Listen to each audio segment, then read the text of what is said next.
Hello dear viewers, welcome to my channel. आज हम class 7 English subject का जो दूसरा लेसन है वो शुरू कर रहे हैं, प्रॉब्लम्स एंड सॉल्यूशंस।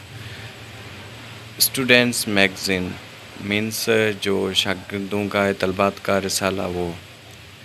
तो इस लेसन में टोटल 5 पॉइंट्स दी हुई है, जिनमें से आज हम 3 रीड करेंगे और उसके बाद जो नेक्स्ट पार्ट होगा वीडियो का वो इसी के प्ले लिस्ट में होगा, क्लास 7 की प्ले लिस्ट में होगा, जो इसका सेकंड पार्ट तो आप देख लीजिएगा।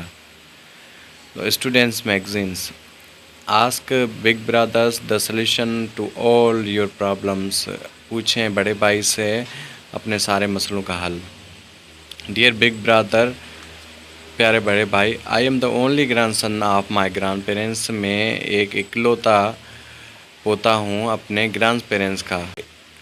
दो दे लव मी अलॉट, वो मुझसे बहुत प्यार करते हैं। But one thing upsets me, पर एक चीज़ मुझे परेशान करती है। Whenever they come to visit us, जब वो हमारे पास आते हैं, they always tell my parents that I am an ill mannered child.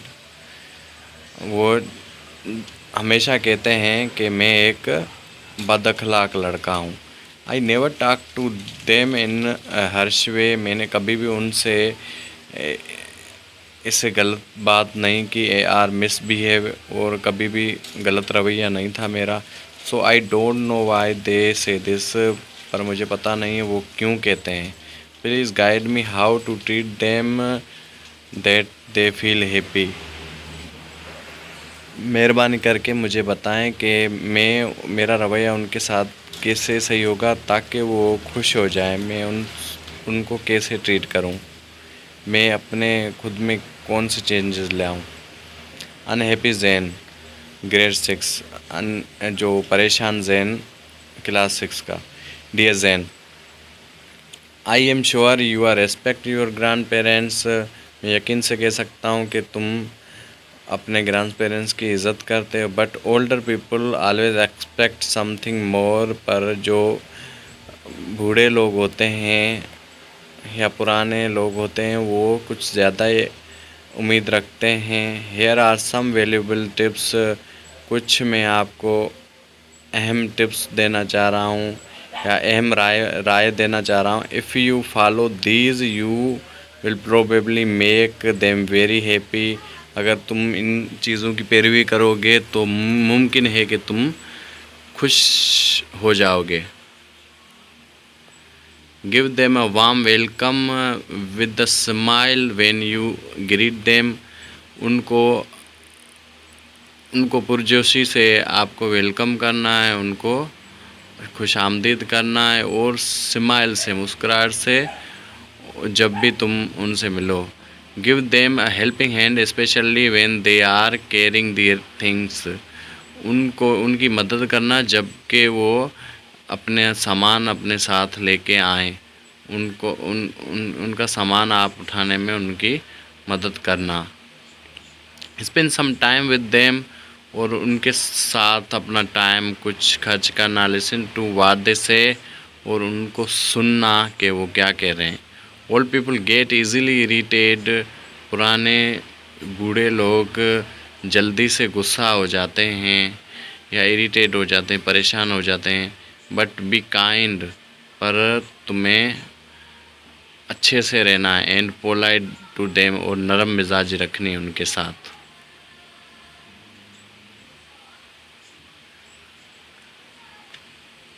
Number second point, dear big brother, I am short in height and I travel in a public bus daily.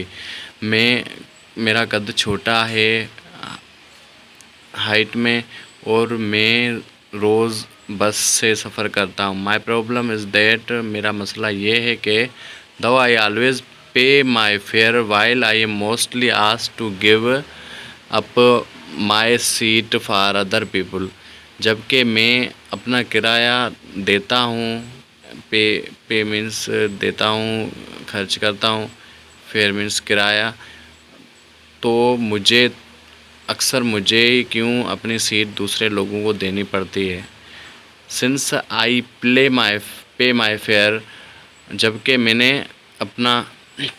मैं अपना किराया देता हूँ। It's my right to get a proper seat, और वो मेरा हक है कि मुझे एक सीट चाहिए, प्रॉपर एक पूरी सीट चाहिए।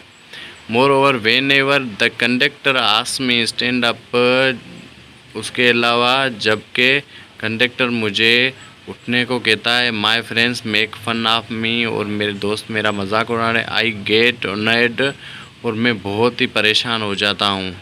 Please tell me what to do, और मेहरबानी करके मुझे बताएं मैं क्या करूँ। डिस्टर्ब्ड एसन, परेशान और डिस्टर्ब्ड एसन, डियर एसन।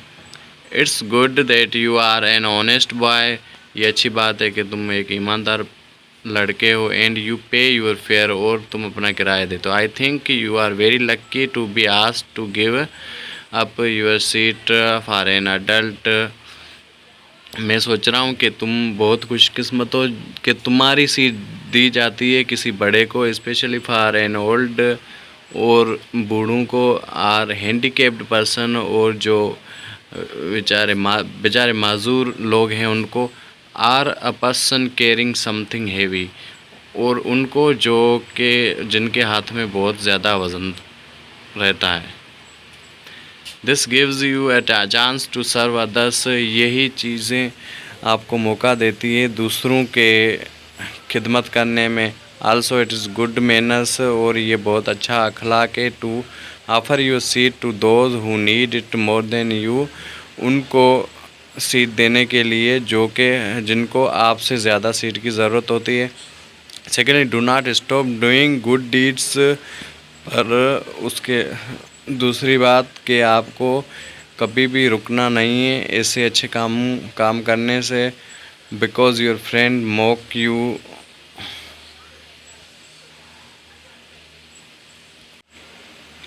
भले ही आपके दोस्त आपका मजाक उड़ाते हो। In fact feel honoured that God has selected you to give comfort to other humans, पर उल्टा फ़ख्र होना चाहिए कि खुदा ने तुम्हें चुना है दूसरे इंसानों को आराम देने के लिए।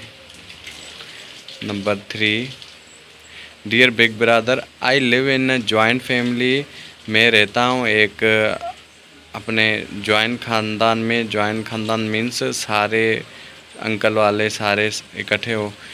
मोस्टली एवरीवन्स लव्स मी, तकरीबन सब मुझसे प्यार कर, but I am often scolded at lunch and dinner time, पर मैं अक्सर फंस जाता हूँ दिन के खाने लंच के टाइम और डिनर टाइम में।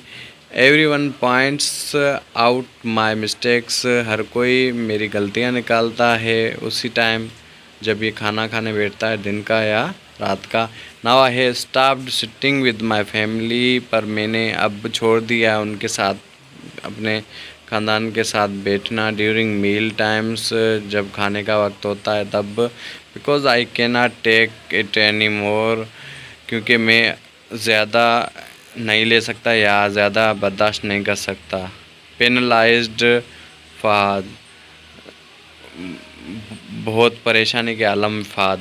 Dear Fahad, you are lucky to have so many people around to guide you, तुम खुशकिस्मत हुए कि तुम्हारे चारों तरफ बहुत ज़्यादा लोग हैं जो तुम्हारी रहनुमाई करते हैं। And who cares for you, और वो आपका ख्याल भी रखते हैं। As meals are social events, और जो खाना होता है वो कभी कभार समाजी तकरीब में। It is important that we practise proper manners, और यह अहम बात है कि हमें आदत होनी चाहिए एक अच्छे तमीज़ की। This includes helping to serving the meal, और उसमें मदद मिलती है कि हमें कैसे खाना खाना चाहिए या कैसे खाने को परोसना चाहिए। And is cleaning up after the meal, और कैसे सफाई रखनी चाहिए खाने के बाद। Other important meal manners are, और दूसरे भी जो खाना खाने के जो आदाब हैं वो। अलो elders to guests to take the food first, और सबसे पहले बड़ों को और मेहमानों को खाना लेने देना चाहिए या सबसे पहले उनको खाना सर्व करना चाहिए। Wait for your turn to take food, और इंतज़ार करना चाहिए जब आपकी बारी, ऐसे ना हो कि आप जल्द हड़बड़ी में मेहमानों को भी ना खाने दें। Chew with your mouth closed, और खाना चबाना चाहिए क्लोज्ड माउथ में, मुंह खुला हुआ नहीं होना चाहिए जब चबाने के time. Avoid talking with food in your mouth, अगर आपके मुंह में खाना है निवाला है तो आपको बोलना नहीं चाहिए। Do not slurp or burp loudly while eating as this is impolite, और आपको खाना ज़्यादा आवाज़ के साथ चबाना या चरचर करना नहीं चाहिए खाने के टाइम, और ये एक अच्छा मैनर्स नहीं होता।